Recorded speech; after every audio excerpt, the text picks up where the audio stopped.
Bismillahirrahmanirrahim. Assalamualaikum warahmatullahi wabarakatuh. Waalaikumsalam warahmatullahi wabarakatuh. Sebelumnya Ibu ingin mengucapkan terima kasih kepada anak-anak Ibu yang telah menyempatkan dirinya untuk hadir melaksanakan bimbingan kelompok kita pada hari ini. Mungkin sebelum kita memasuki kegiatan kita, langkah baiknya kita berdoa dulu. Apakah ada yang ingin memimpin doa? Saya, Bu. Ya, silakan Pak. Baik. Alangkah baiknya sebelum kita memulai diskusi ini, kita berdoa dulu. Berdoa menurut kepercayaan masing-masing. Mulai.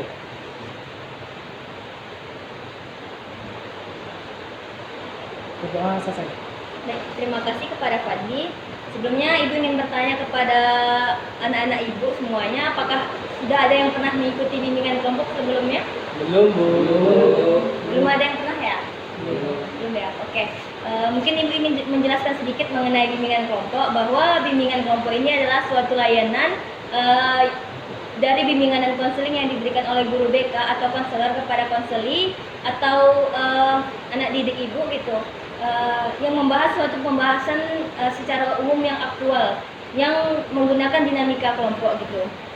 Kemudian Ibu mungkin akan sedikit menjelaskan mengenai asasnya. Ada beberapa nih asas dari bimbingan kelompok itu, tapi Ibu hanya menjelaskan beberapa saja. Yang pertama, asas kerahasiaan, yang mana pembahasan kita pada hari ini tidak boleh disampaikan keluar dari ruangan ini atau anggota kelompok ini. Jadi pembahasan kita itu bersifat rahasia. Kemudian sukarela, di mana anak-anak Ibu semuanya mengikuti bimbingan kelompok ini secara suka dan rela. Dan juga asas keterbukaan, diharapkan anak-anak Ibu semuanya menyampaikan isi pikirannya, pendapatnya itu secara terbuka, tidak ada yang ditutup-tutupi. Dan ada juga asas lainnya seperti kedinamisan dan kegiatan. Dan juga mungkin Ibu sedikit menjelaskan peran Ibu dan peran anak-anak Ibu sekalian semuanya. Bahwa peran Ibu di sini sebagai PK atau pemimpin kelompok, yang mana Ibu memimpin jalannya kegiatan bimbingan kelompok kita pada hari ini. Dan anak-anak Ibu semuanya sebagai anggota kelompok yang sama-sama nanti kita berdiskusi nih mengenai suatu pembahasan gitu ya. Pembahasan itu ya secara umum yang bersifat aktual. Oke, sebelumnya apakah anak-anak Ibu di sini udah saling mengenal satu sama lain? Belum, Bu. Belum ya. Berarti mungkin kita lebih baik perkenalan dulu ya. Oke. Mungkin yang kita perkenalkan itu nama, mungkin nama panggilan saja. Kemudian sama prodinya ya. Mungkin mulai dari yang di ujung sana. Saya, Bu. Iya. Baik, kawan-kawan semua, perkenalkan, nama saya Alex. Saya dari prodi sebutkan nggak? Iya, prodinya. Prodi PPKN. Oke, Alex dari prodi PPKN selanjutnya. Baik, perkenalkan. Saya Fandi dari Prodi Pendidikan Biologi. Oke, Pandi dari pendidikan biologi. Ya baik, perkenalkan semua, saya Haikal dari program studi pendidikan guru sekolah dasar. Oke, dari pendidikan guru sekolah dasar selanjutnya. Baik, perkenalkan saya Fadli dari Fakultas Hukum. Oke, Fadli dari Fakultas Hukum selanjutnya. Baik, perkenalkan saya Rima Umaydrina dari Prodi Bimbingan Konseling. Oke, Rima dari bimbingan konseling selanjutnya. Perkenalkan nama saya Info dari Pendidikan Matematika. Oke, Ivo dari pendidikan matematika. Selanjutnya yang terakhir. Perkenalkan, nama saya Yusuf dari PGSD. Oke, Yusuf dari PGSD. Baik, mungkin Ibu ingin mengetahui apakah anak-anak Ibu sudah benar-benar mengingat nama temannya gitu. Mungkin Alex boleh tahu siapa tadi nama temannya di sini? Namanya Rima, Bu. Oke, Rima ya. Mungkin Fandi yang ini siapa namanya? Ivo. Ivo. Oke, Haikal yang sebelah sana siapa namanya? Yusuf, Bu. Oh, Yusuf ya. Iya. Fadli yang di sebelah sana siapa namanya? Alex, Bu. Oh, Alex. Oke, Rima. Yang ini siapa namanya? Yang sebelah Alex. Ayo, siapa ayo? Terkenal. Pandi, Iya, Pandi. Oke, Ivo. Yang ini siapa namanya? Haikal. Oke, Haikal. Yusuf. Yang ini siapa namanya? Fadli. Oke, berarti udah benar-benar saling mengenal ya. Baik, sebelum kita memasuki kegiatan inti kita nih, mungkin kita langkah baiknya melaksanakan game dulu. Game ini untuk melatih konsentrasi kita, untuk fokus nantinya dalam pelaksanaan diskusi mengenai dalam bimbingan kelompok kita ini ya. Game-nya itu seperti ini. Ketika Ibu mengatakan ayam, kita tepuk tangan 1 kali. Ketika mengatakan bebek, kita tepuk tangan 2 kali. Ketika Ibu mengatakan itik, kita jangan tepuk tangan. Oke? Oke, Bu. Siap. Oke? Oke, siap, Oke. Bu. Baik, kita mulai ya. Bebek sama itik. Ayam. Maksudnya Ayam, bebek, itik. Oke. Kita mulai ya. 1, 2, 3. Ayam, bebek, ayam. Ayo siapa yang mulai tadi? Pandi kayak gitu. kami nggak tahu. Tapi ya, Ayam beberapa kali kali ayam. Oke, kita ulang lagi ya. 1, 2, 3. Ayam, bebek, ayam, bebek, itik. Oke, kita ulang lagi ya yang terakhir ya. 1, 2, 3. Ayam, bebek, ayam, bebek, ayam, itik. Oke, berarti anak-anak ibu semuanya udah konsentrasi nih ya. Jelas dong Bu. Oke, berarti kita bisa mulai nih ya kegiatan kita yang untuk melaksanakan bimbingan kelompok ini. Baik, sebelumnya ibu ingin bertanya nih, apakah ada anak-anak ibu yang ingin ke kamar mandi mungkin? Ya. Enggak ya, mungkin kita selanjut saja materi kita ya. Ya. Oke, sesuai dengan perjanjian kita pada grup chat WA sebelumnya, pembahasan kita itu mengenai produktivitas ala mahasiswa gitu. Jadi ibu ingin bertanya nih kepada anak-anak ibu, apa sih gambaran atau pandangan anak-anak ibu mengenai produktivitas gitu? Mungkin ada yang ingin menyampaikan pendapatnya? Saya Bu. Ya, silakan Saya Alex. Bu Alex ingin menjawab. Produktivitas itu Bu, kegiatan yang dapat mengembangkan diri kita Bu dalam kegiatan yang bermanfaat. Oke. Nah, itu menurut Alex Bu. Oke, berarti menurut Alex ada suatu kegiatan yang dapat mengembangkan kemampuan kita yang bermanfaat gitu ya. Mungkin ada yang lain? Menurut Pandi setuju sama yang disampaikan Alex tadi Bu. Oke, Pandi setuju. Ada lagi yang ingin menyampaikan pendapatnya mungkin? Setuju. Yang lain mungkin yang dari perempuan? Sudah mewakili itu Bu. Oke, baik. Mungkin Ibu sedikit menyimpulkan mengenai produktivitas. Benar yang dikatakan Alex tadi bahwa produktivitas adalah suatu kegiatan yang memanfaatkan sumber daya yang ada untuk hasil yang optimal gitu. Dan Ibu ingin bertanya nih, bagaimana sih bentuk kegiatan yang produktif yang dilakukan anak-anak Ibu nih sebagai seorang mahasiswa? Mungkin boleh ceritakan pengalaman kegiatan produktivitasnya gitu, yang kegiatan yang sangat produktif menurut anak-anak Ibu gitu. Mungkin boleh ada yang ingin menyampaikan? Masa Alex lagi? Yang lain dong. Ya, yang lain lah dulu gitu. Baru Alex. Yusuf Bu. Ya, mungkin itu. Yusuf So, Bu. sepertinya Ya. dia sangat luar biasa. Oke, Luar biasa. silakan Yusuf. Pintar. Apa tadi Bu, kegiatan yang Kegiatan yang produktif yang dilakukan anak ibu saat menjadi mahasiswa gitu.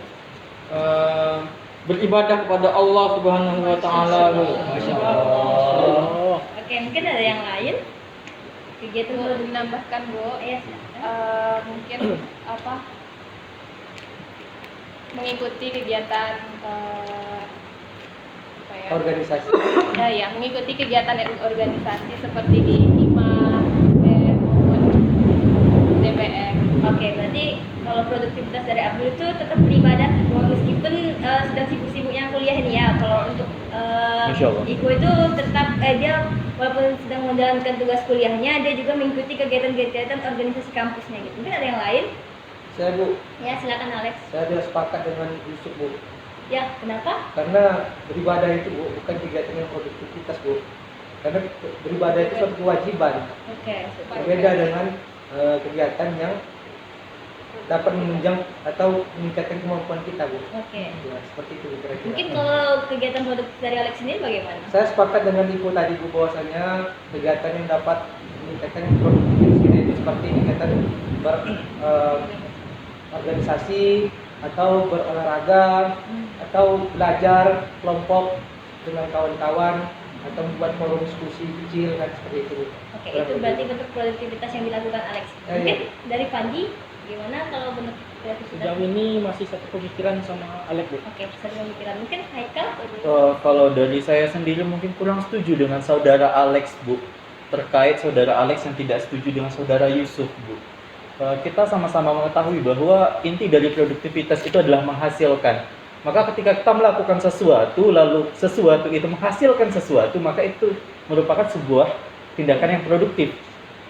Maka ketika tadi saudara Yusuf mengatakan jikalau tindakan yang dikatakan produktivitas oleh dia itu adalah ibadah, siapa tahu ketika dia beribadah dia menghasilkan sesuatu, contohnya ketenangan, contohnya rasa nyaman ketika melaksanakan sesuatu, itu kan merupakan sebuah produk.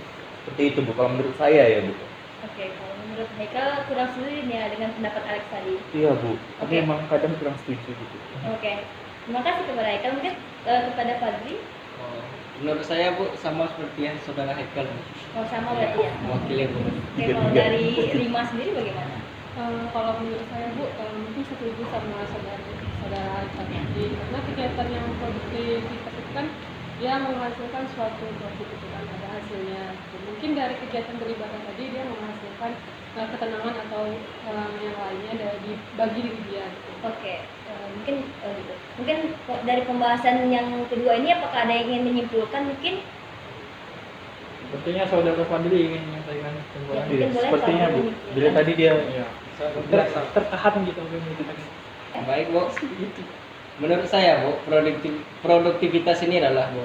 Saya setuju dari saudara Haikal tadi Bu bahwa produktivitas ini adalah membuat kita tuh bisa menjadi tenang melakukan sesuatu itu Bu, dan bisa bermanfaat, dan bisa kita melakukan itu bisa membuat kita tuh bahagia gitu kan dengan melakukan organisasi dengan baik.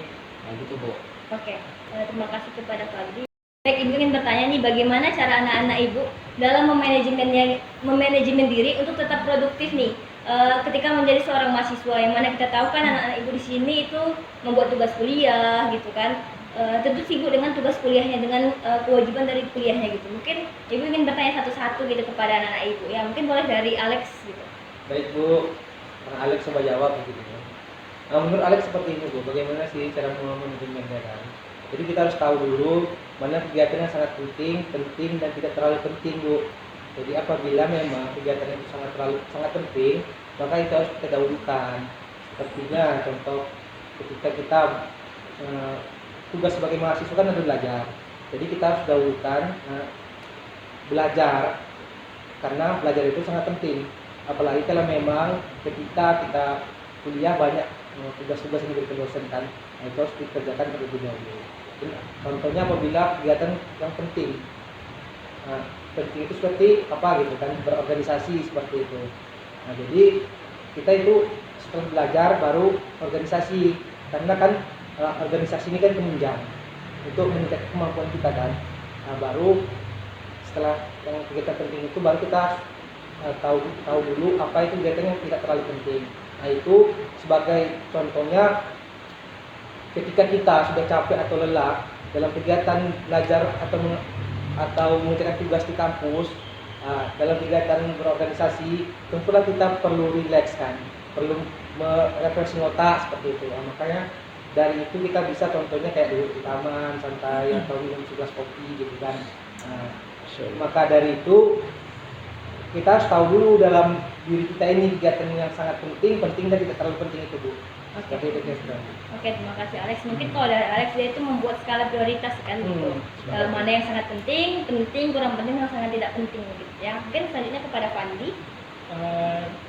Kalau dari Fandinya sendiri, mungkin lebih kayak pertama menetapkan prinsip dulu. Prinsip bahwa 100% kuliah, 100% organisasi. Yang mana jangan sampai gara-gara kuliah organisasi nggak jalan, dan jangan sampai pula karena organisasi kuliah nggak jalan. Dan untuk melaraskan antara kuliah dan organisasi tadi, Pandi kembali setuju kepada yang disampaikan oleh saudara Alex tadi, bahwa harus bisa memanajemen yang mana yang sangat penting dan tidak penting. Mungkin sekian dari Pandi. Oke, berarti kalau dari Fandi itu menentukan prinsipnya dulu. Yang mana kalau menurut pendapat Fandi bahwa kuliah itu 100% dan organisasi juga tetap 100%. Mungkin juga sama seperti Alex, dia juga menentukan skala prioritasnya gitu. Mungkin selanjutnya kepada Haikal. mungkin bisa diulangi Bu pertanyaannya. Oke, pertanyaannya itu seperti ini. Bagaimana cara anak ibu itu dalam memanajemen dirinya untuk tetap produktif gitu saat menjadi seorang mahasiswa gitu. Kalau opini dari Haikal sendiri Bu, kita kembali ke kata awal, produktif. Maka mau kita kerjakan organisasi, mau kita kerjakan kuliah saja, kita terhitung sebagai orang yang produktif karena kita tetap menghasilkan. Walaupun kita tidak kuliah tapi organisasi itu produktif. Walaupun kita tidak organisasi tapi kita kuliah itu produktif.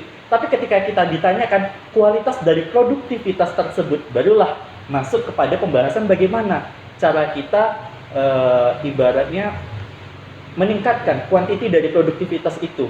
Bisa tadi dengan cara yang disampaikan oleh saudara Alex dengan penetapan standar iya, skala prioritas. Itu adalah untuk mengatur bagaimana cara kita untuk menjadi orang yang produktif secara kuantiti dan kualitas. Kalau menurut Haikal seperti itu, Bu. Terima kasih. Mungkin hampir sedikit sama gitu dengan cara yang dilakukan oleh Alex dan juga Fadli gitu ya. Oke, selanjutnya kepada Fadli. Ulang bertanya lagi, Bu. Oke, pertanyaannya seperti ini. Bagaimana cara kita sebagai seorang mahasiswa dalam memanajemen diri kita agar tetap produktif nih gitu? Oh, nah, menurut saya, Bu, kita sebagai mahasiswa harus bisa memanajemen waktu itu dengan baik. Dan kita kan untuk apa gunanya handphone gitu kan, Bu? Kita bisa mengatur schedule di handphone, mana jadwal-jadwal yang bisa kita anggap penting. Dan seperti saudara Alif bilang tadi, oh ada yang penting, kurang penting, atau tidak penting gitu, Bu. Jadi kita harus bisa memanfaatkan sosial media atau media handphone untuk mengingatkan kita gitu. Apakah ada tugas besok atau tidak, kayak gitu, Bu. Oke, berarti kalau cara Fadli itu dia memanajemen waktunya dengan membuat jadwal gitu. Iya, Bu. Oke, tanya kepada Rima. Sebentar, saya ingin mengkritik dulu sebelum lebih jauh lagi. Saya ingin kritik tentang yang disampaikan oleh saudara Haikal tadi, Ya. yang mana dia berkata kalau boleh kita organisasi, habis itu nggak kuliah pun itu produktif. Sedangkan kalau kita kuliah nggak organisasi pun itu termasuk produktif. Jadi ingin mengkritik di sini, jika bisa aktif keduanya, kenapa harus hanya satu? Begini, saudara Fandi, izin menanggapi Ibu. Ya. Mungkin ada kesalahpahaman yang ditangkap oleh saudara Fandi tentang penjelasan saya tadi, bahwa opini awal saya mengatakan bahwa kata produktif sendiri itu berarti kita menghasilkan sesuatu. Ketika kita kuliah berarti kita menghasilkan sesuatu, betul ya saudara Fandi ya? Betul. Artinya kita termasuk ke dalam lingkup produktif tersebut. Tapi ketika kita bertanya apakah produktif kita itu berkualitas atau berkuantitas, barulah tadi yang saya bilang, kita harus organisasi, kita harus kuliah, seperti itu saudara. Jadi yang saya jelaskan di awal tadi terkait kita boleh organisasi saja, boleh kuliah saja, itu hanyalah sebatas ibaratnya kalau kita menerjemahkan produktif tersebut. Seperti itu saudara Fandi. Mungkin bisa nanti kita bicarakan di belakang. Baik, terima kasih Mungkin kepada saya coba mendengar. Oke, silakan Alex. Kalau secara garis besar yang dikatakan oleh saudara Haikal itu memang betul menurut saya. Cuma mungkin Haikal agak sedikit lupa dengan kata-kata yang manajemennya itu. Nah itu juga. Makanya perlu tadi skala prioritas ini. Karena apabila memang kan kenapa sih kan manajemen itu dibuat supaya mempermudah. Nah, supaya mempermudah kan. Apabila nanti manajemen itu nggak dibuat, takutnya itu kita itu berantakan. Jadi nggak hanya hubungannya harus di manajemen. Jadi hidup kita ini harus di manajemen juga, biar nggak berantakan kayak hubungan seperti itu. Yang nggak di manajemen. Terima kasih, Bu. Betul. Izin menanggapi lagi, Bu. Mungkin terkait yang saya sampaikan tadi, mungkin saudara Fandi dan saudara Alex ini salah paham terkait cara penjelasan saya yang mulai menjelaskan itu dari hal yang umum dulu. Baru ke pertanyaan, seperti itu saudara Alex. Jadi saya itu tidak menjelaskan mengenai manajemen di awal, tapi manajemen itu saya jelaskan di akhir. Seperti itu saudara Kayak Alex. tadi saya ingin menengahi aja. Bukan Sini. bermaksud menanggah. Terima kasih saudara Alex. sekarang udah terbuka sedikit. Terima kasih kepada saudara Haikal yang Lanjut, menjelaskan Bu. kembali. Oke, kita Terima kasih lanjutkan. saudara. Oke, Bu. Oke, mungkin boleh dari Rima selanjutnya. Kalau dari saya untuk memanajemen diri untuk tetap produktif gitu kan, Bu. Mungkin seperti yang disampaikan teman-teman tadi, karena kita sebagai mahasiswa juga mengikuti organisasi dan juga dituntut untuk belajar gitu kan. Kita kalau dari saya itu membuat jadwal-jadwal seperti yang sudah disampaikan tadi, kemudian diurutkan mana yang paling prioritas dan tidak. Oke. Berarti dari Rima juga hampir sama seperti Fadli ya, membuat timeline atau jadwalnya sendiri, dan juga sama seperti yang lain membuat skala prioritasnya gitu ya. Mungkin selanjutnya kepada Ivo. Sebelumnya sebagai biar tidak memperpanjang lagi, saya juga sepakat dengan apa yang saudara Alex dan saudara Haikal katakan itu dengan cara memanajemen waktu dan skala prioritas seperti yang saudara Fajri katakan juga, saya juga sepakat. Oke, berarti Ivo sepakat dengan teman-temannya itu. Oke, mungkin boleh dari Yusuf. Baik, Yusuf di sini ingin menyampaikan bahwa Yusuf setuju dengan pendapat dari teman-teman, mulai dari kita menentukan skala prioritas, mempunyai prinsip, ya manajemen waktu. Tapi yang paling penting dari semua itu adalah ibadah. 100% kuliah, 100% organisasi, 200% ibadah. Gitu, menurut. Oke, berarti kalau dari Yusuf dia juga sependapat dengan teman-temannya, tetapi dia memiliki prinsip yang sedikit berbeda gitu. Dimana kalau menurut Yusuf 100% kuliah, 100% organisasi, dan 200% itu untuk ibadah. Masya Allah. Bu, izin Bu Ya. bertanya Bu. Kan tadi dari Yusuf 100% kuliah, 100% organisasi, dan 200% ibadah. Nah kan yang seperti kita tahu persenan itu hanya sampai 100 Bu gitu. Dan di antara 100 itu berapa persen antara kuliah, organisasi maupun ibadahnya kepada Yusuf? Mungkin Kenapa Mas 1000 ya? iya. Boleh dijawab. Oh, jadi ibaratkan kuliah 100%, organisasi 100%, dan juga 100%, itu ibaratnya perumpamaan dari apa yang kita lakukan. Bahwa kalau kita melakukan kuliah itu secara sepenuh hati dan ibarat bedanya ya, memang harus dituntaskan begitu. Begitu juga organisasi, apalagi ibadah. Ibadah itu wajib, nggak boleh ditinggalkan. Gitu. Terima kasih. Oke. Mungkin Bu, Ya. nah itu mungkin sudah bisa membantah dari pernyataan Haikal tadi. Kenapa ibadah tidak termasuk kegiatan yang produktivitas? Karena ibadah adalah kegiatan yang wajib dan harus dilakukan, yang tidak boleh ditinggalkan. Mungkin itu. Saya menunggu tadi penjelasan yang itu, cuma saya tidak ada disampaikan kan, makanya saya diam saja dulu. Terima kasih Bu. Oke. Mungkin Pak menyanggah. Maaf saudara Alex terkait pernyataannya barusan. Saya kurang mengerti saudara Alex terkait yang tiba-tiba dikatakan bahwa pernyataan saya salah karena itu merupakan sebuah kewajiban. Kenapa? Karena ya seperti ini Saudara Haikal, bahwasanya memang kan ibadah itu adalah hal yang wajib dan tidak boleh ditinggalkan. Maka dari keterangan tersebut kita dapat simpulkan bahwasanya memang ibadah itu tidak termasuk dalam kegiatan yang produktivitas gitu. Seperti ini. Karena produktivitas itu kan hal-hal yang dapat menunjang dan yang bisa meningkatkan kemampuan kita. Dan Bentar, izin ya. Mungkin dari tangkapan saudara Alex ini ibadah mungkin diibaratkan seperti sholat begitu kan. Namun ibadah ini kan cakupannya luas. Nah, seperti kita mengikuti kajian Islam, begitu tabligh akbar, itu kan menghasilkan. Juga begitu ibadah. Begitu. ya, kalau itu saya sepakat. Oke. Terima kasih. Gitu. Sudah Saudara terbuka Alex. pikiran saya. Tadi Mungkin- saya sempitnya memang ke ibadah yang lebih wajib gitu kan. Nah, itu saya. Betul. Kalau itu udah terbuka pikiran saya. Terima kasih. Semoga saudara Alex bisa mengerti hal tersebut. Oke. Dari pembahasan kita tadi, Ibu melihat sangat bagus ini dinamika mengenai pembahasan kita itu ya, dinamika kelompok dari pembahasan kita ini ya.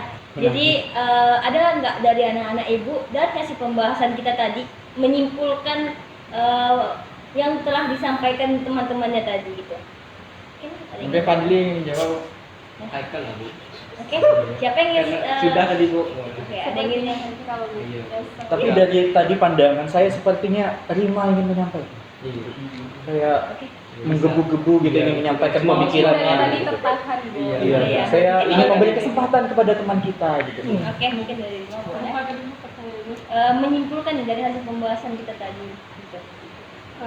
Menyimpulkan dari pembahasan kita tadi, mungkin kalau dari yang saya tangkap ya Bu, seperti yang disampaikan saudara-saudara tadi, kalau produktivitas itu adalah kegiatan yang menghasilkan suatu hal gitu kan Bu ya, untuk lebih mendapatkan hasil untuk diri kita sendiri gitu. Terus untuk memanajemen gitu, untuk memanajemen diri tetap produktif gitu kan.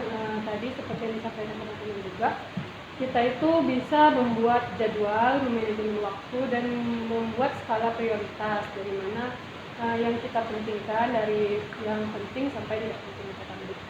Mungkin itu aja. Oke, terima kasih kepada Rima. Mungkin boleh dari yang laki-laki gitu. Salah satunya mewakili teman-temannya untuk menyimpulkan. Oh bagus itu kan.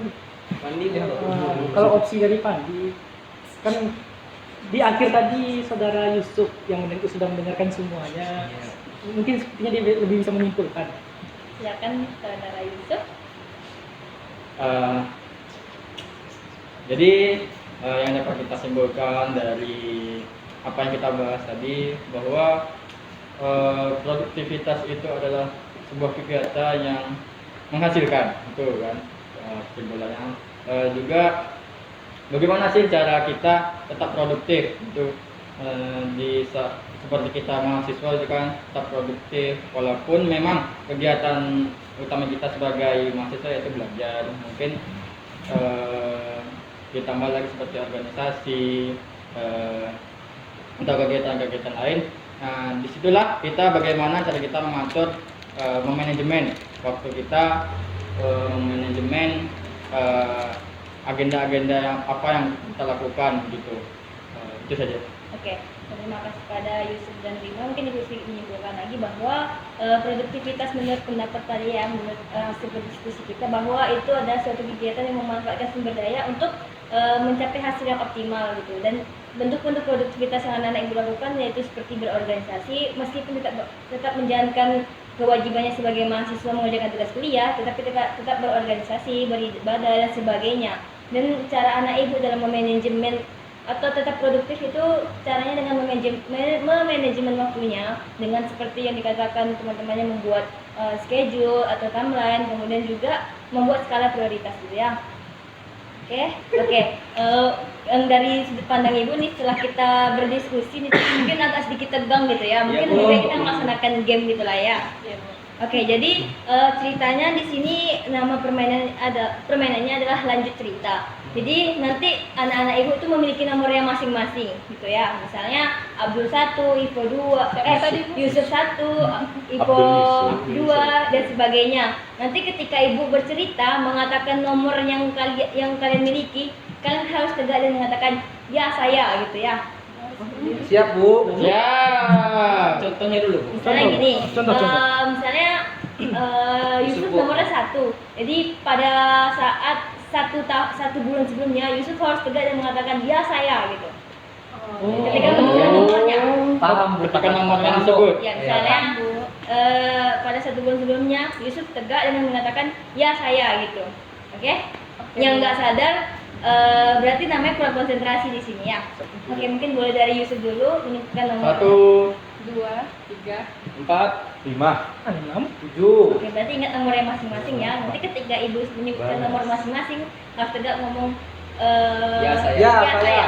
Tegak. Harus berdiri, Bu. Ya, Ya, saya. Oke, Bu. Ya Siap, Bu. saya. Ya, oke. Oh. Oke. Baik. Pada 2 tahun sebelumnya, Ya, saya. oke, terjadi sebuah permasalahan yang jumlahnya permasalahannya itu adalah 8 permasalahan.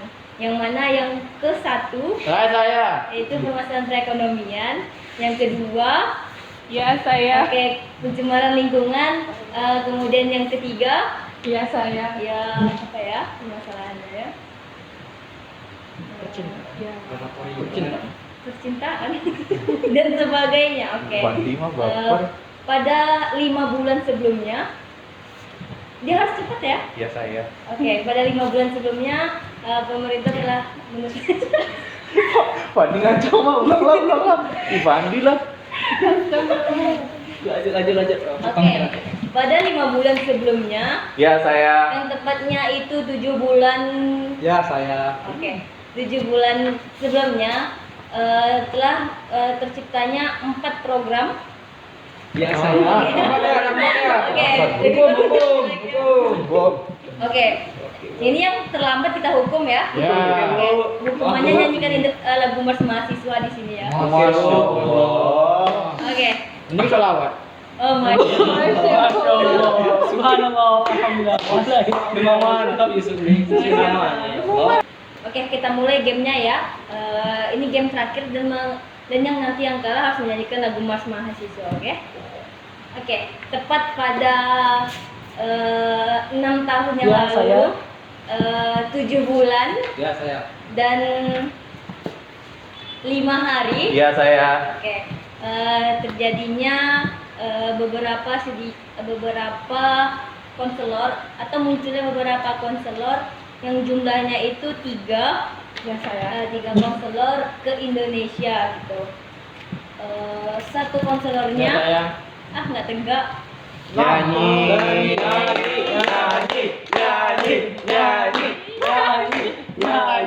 Silakan Yusuf. Pada para mahasiswa yang merindukan kejayaan, kepada rakyat yang kebingungan di persimpangan jalan, kepada pewaris beragama Bandingnya ada. telah menggoreskan sebuah catatan kebanggaan di lembar sejarah manusia. Wahai kalian yang rindu kemenangan, wahai kalian yang turun ke jalan demi mempersembahkan jiwa dan raga untuk negeri tercinta. Wahai kalian yang rindu kemenangan, wahai kalian yang turun ke jalan demi mempersembahkan jiwa dan raga untuk negeri tercinta. Untuk negeri tercinta. Hidup mahasiswa. Hidup mahasiswa. Oke, terima kasih. Baik, sebelum ini kita sepertinya ini kita udah berada di penghujung kegiatan kita pada hari ini. Mungkin sebelumnya Ibu ingin meminta masing-masing anggota kelompok untuk menyampaikan kesan maupun pesannya untuk kesan-pesan terhadap kegiatan pada hari ini dan untuk kegiatan bimbingan kelompok ke depannya. Mungkin boleh dari saudara Yusuf. Baiklah, di sini saya akan menyampaikan pesan yang pertama itu sebenarnya sangat bimbingan kelompok ini sangat menarik gitu, sangat ibaratnya apa ya, sangat membuat kita semakin tahu apa itu produktivitas, pentingnya produktivitas itu sendiri. Mungkin itu kesannya. Kalau pesannya, pesan kepada teman-teman, rajin-rajinlah beribadah. Oke. Kuliah perlu, organisasi juga perlu, tapi ibadah tetap nomor satu. Oke. Gitu. Insyaallah. Terima kasih Kak Yusuf. Mungkin tadi info. Ya, kalau menurut info pesannya dari kelompok bimbingan ini kita bisa menambah wawasan, bertukar pikiran dan menambah pengetahuan juga, dan sehingga kita juga bisa menerapkan dalam kehidupan sehari-hari. Terus diambil sisi yang positifnya saja, dan mungkin namanya dalam berdiskusi itu adanya perdebatan, itu hal yang wajar, dan tujuan kita di sini untuk meluruskan dan mensatukan ide tersebut gitu. Jadi untuk pesannya itu aja, dan untuk kesannya itu aja, dan untuk pesannya mungkin kita agar lebih menjadi mahasiswa yang produktif setelah kita mengetahui apa itu produktivitas dan bagaimana cara melaksanakannya. Ya, saya juga berharap, saya pun juga, agar kita semua bisa untuk menjadi mahasiswa yang produktif. Oke, terima kasih Bu. Selanjutnya kepada Rina. Baik, kalau dari saya mungkin kesannya ya seperti saudara itu sampaikan tadi, dari kegiatan bimbingan ini saya dapat mengetahui berbagai informasi dari berbagai sudut pandang juga. Nah, jadi dapat berbagi dan bertukar informasi ke sesama anggota yang ada di sini. Dan kalau pesannya juga mungkin sama juga Bu, karena kita tadi membahas masalah produktivitas gitu kan. Yang mungkin diharapkan untuk teman-teman yang lain yang karena kita sudah mengetahui bagaimana produktivitas itu apa, bagaimana cara memanajemen gitu kan. Mungkin kedepannya agar bisa lebih produktif. Oke, terima kasih kepada Rina. Selanjutnya kepada Fadli. Baik Bu, menurut saya Bu, kesan yang kita dapatkan dari bimbingan konselor ini ya Bu, menurut saya itu sangat menarik, antusias dari rekan-rekan semuanya, sangat aktif gitu kan Bu. Menurut saya ini perlu ditingkatkan lagi, dan perlulah untuk diajak-ajak orang-orang lain kan, supaya kita tuh lebih kompak, lebih banyak gitu Bu, menambah ilmu di sini gitu Bu. Dan pesannya gitu, memang di dalam setiap kelompok ini pasti ada perdebatan gitu Bu. Kita bukan mencari yang benar atau yang salahnya, tapi kita mencari mana jalan yang terbaik gitu Bu. Dan ini itu saja Bu. Sekian Bu. Terima kasih Fadli. Selanjutnya Haikal. Baik, mungkin bisa diulangi Bu, saya harus apa tadi Bu? Oke, jadi Ibu meminta kepada anak-anak ini untuk menyampaikan pesan maupun pesannya gitu. mengenai kegiatan ini gitu. Oh, oke. Untuk kesannya sendiri, saya merasakan sangat banyak manfaat maupun yang bisa kita ambil dari kegiatan kali ini. Selain kita dapat menyatukan persepsi, kita juga menemukan forum untuk melatih kepercayaan diri kita dalam menyampaikan pendapat. Kesan saya, kegiatan seperti ini harus dilaksanakan, mungkin bisa dilaksanakan rutin. Kita tahu banyak sekali problema yang sekiranya perlu untuk kita bahas bersama, dan diharapkan jikalau agenda ini bisa dirutinkan, kita dapat yang namanya itu memperluas wawasan kita seperti itu, Bu. Terima kasih. Oke, terima kasih kepada Haikal. Selanjutnya kepada Fandi. Kalau menurut dari kami sendiri, diskusi kita pada hari ini itu sangat luar biasa sekali, karena dengan adanya diskusi ini lebih membuka wawasan lagi terhadap produktivitas pada mahasiswa. Pesan dari Fandi, setuju sama yang disampaikan oleh Yusuf, ibadah nomor 1. Terima kasih kepada Fandi. Selanjutnya kepada Alex. Ya, terima kasih. Bukan ini nomor 1 ya, tapi ibadah nomor 1.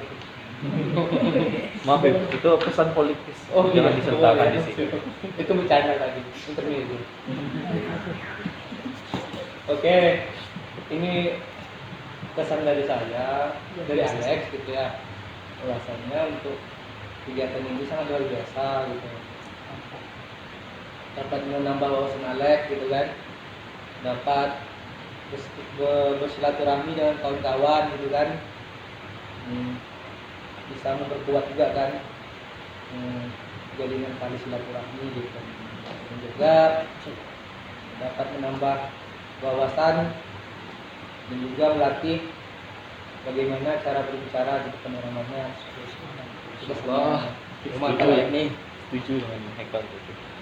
Kalau pesannya itu ya dari perbedaan pendapat dari kita semua, jangan itu dijadikan alasan untuk perpecahan gitu kan. Karena dari perbedaan pendapat itulah nanti akan bisa menghasilkan satu hal yang besar gitu, untuk supaya membuat kita lebih baik lagi ke depannya gitu. Karena apabila kita hanya melihat satu pandangan saja, akan bisa jadi pandangan yang salah kan.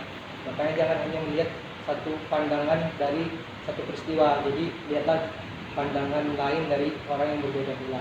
Karena beda orang, beda kepala, beda isinya gitu. Dan hati pun berbeda. Jadi ya pesannya tetap baik-baik saja. Terima kasih. Oke, baik. Terima kasih kepada Alex. Terima kasih kepada anak-anak ibu yang telah menyampaikan pesan dan kesannya. Jadi dari perbincangan tadi, kalau bisa ibu ambil kesimpulan bahwa anak-anak ibu ingin melaksanakan bimbingan kelompok berikutnya. Apakah anak-anak ibu bersedia melaksanakan bimbingan kelompok lagi? Bersedia, Bu. Sedia. Oke, bersedia ya. Apakah mungkin penentuan tentang waktu pelaksanaannya kita bicarakan di grup saja atau kita bahas lagi di sini? Di grup saja. Di grup saja. Oke, berarti kita bahas di grup saja Ya, ya. Bu. Baik, mungkin sampai di sinilah kegiatan bimbingan kelompok kita pada hari ini. Mungkin sebelum menutup kegiatan, mungkin boleh ada yang Baik, sebelum menutupi kegiatan ini, alangkah baiknya kita berdoa dulu terlebih dahulu. Mungkin ada yang ingin memimpin doa? Silakan. Oke. Baik, Bu. Fadli, silakan. Baiklah, sebelum kita menutup diskusi ini, alangkah baiknya kita berdoa menurut percaya kita masing-masing. Berdoa mulai. Berdoa selesai. Baik, terima kasih kepada saudara Fadli. Ibu juga ingin mengucapkan terima kasih kepada anak-anak ibu semuanya yang telah mengikuti kegiatan bimbingan kelompok ini secara aktif gitu. Ibu harapkan dari pelaksanaan kegiatan ini dapat menjadi ilmu, pengalaman, dan ladang pahala untuk kita semua. Amin. Ibu juga mohon maaf bila selama pelaksanaan ini ada kata-kata yang salah dari ibu gitu ya. Mungkin sekian bimbingan kelompok kita pada hari ini. Wabillahi taufiq wal hidayah. Wassalamualaikum warahmatullahi wabarakatuh. Waalaikumsalam warahmatullahi wabarakatuh. Terima kasih, Bu.